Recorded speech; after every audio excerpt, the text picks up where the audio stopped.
So Danny, last time we spoke, you had just taken the job. I think you were spending your time half in a hotel, half on a plane, hadn't really settled in yet, still tying up all the loose ends. Have you been able to settle at all since then? Not really. Still haven't found a place yet. Haven't had even an hour to go look at houses or anything. Me and the staff, I'm renting a house over in Kirkland, and so we're kind of, we call it the frat house, where there's all 5 of us are over there right now. And hopefully in the next couple of weeks, we just finished up the recruiting class, so now hopefully we'll have a little more time to get back to our real life stuff. What was the strategy and the focus of the recruiting? You know, we signed 2 high school kids, but then we had to get into the portal. You know, to compete in the Big Ten, we had to get some older guys with some body, some experience. And so, you know, we had to sign a total of 10 players. You know, so we just, you know, we wanted to mix and match a little bit, but obviously it went to the portal. Everything is new, school, conference, what's happening with college basketball overall right now. How do you keep it from becoming overwhelming? Yeah, just day by day. You know, that's all we could do, especially in like the recruiting was overwhelming. You know, we're having to sign 10 guys, and you know, the first 52 days on the job. You know, not only adjusting to the change in the landscape of college basketball nowadays, but you know, you're dealing with, you know, agents on every kid you're recruiting. You're recruiting every kid in the country, and it's speed dating. You know, like you're trying to get as much information on all these kids as you can, and so, you know, and then you just have to try and get the information and trust it, and then you have to get them. And so, yeah, I mean, it's been a crazy, you know, 52, 53 days. Now, everybody will be dealing with the change in this conference, whether they were schools used to be in the Pac-12 coming into the Big Ten, or Big Ten schools seeing a bigger league and more road trips. But for you, kind of unique. Your 3rd year in a row, you'll be in a new league. So how does that kind of help you prepare for this coming season?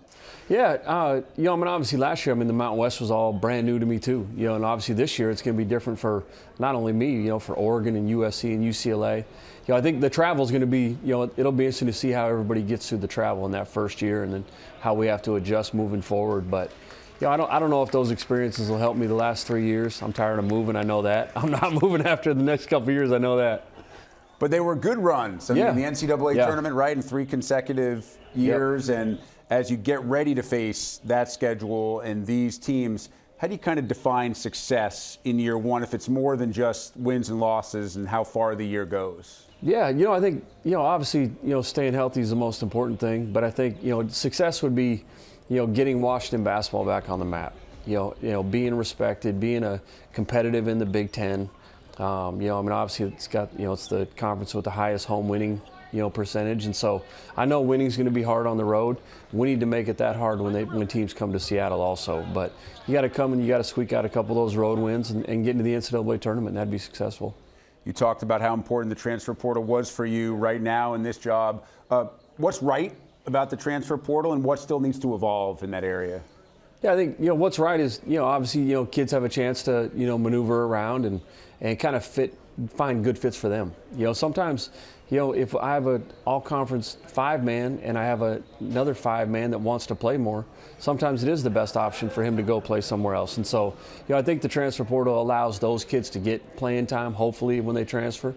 You know, but then it's also, you know, when kids are transferring 4 or 5 times, it is hard. And, you know, when you're talking about an academic, you know, when getting degrees and a lot of those things, I think a lot of that stuff's going by the wayside. You're not the only coach that starts at Washington this year in a new position. Jed's there as well, obviously, from the athletic director position.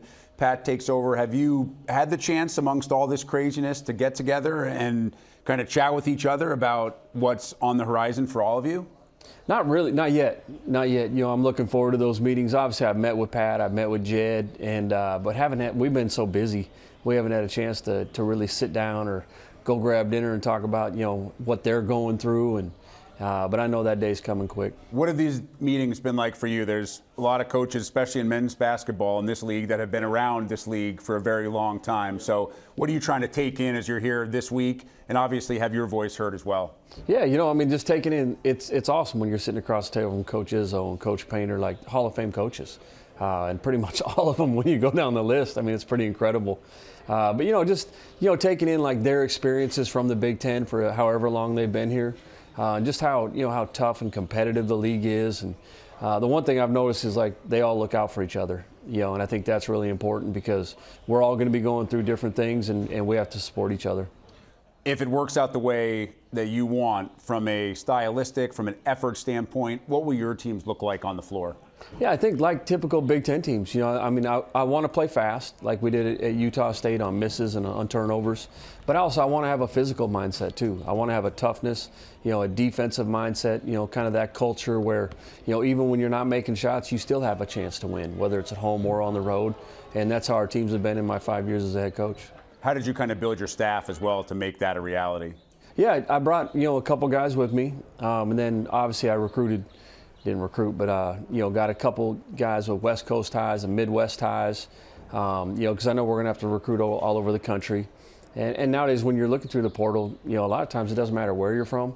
It's just kind of who you're connected to. And so I wanted to get guys that are really connected, had experience, and then have a tremendous X's and O's coach on my staff, which will be named here in the next couple of weeks to.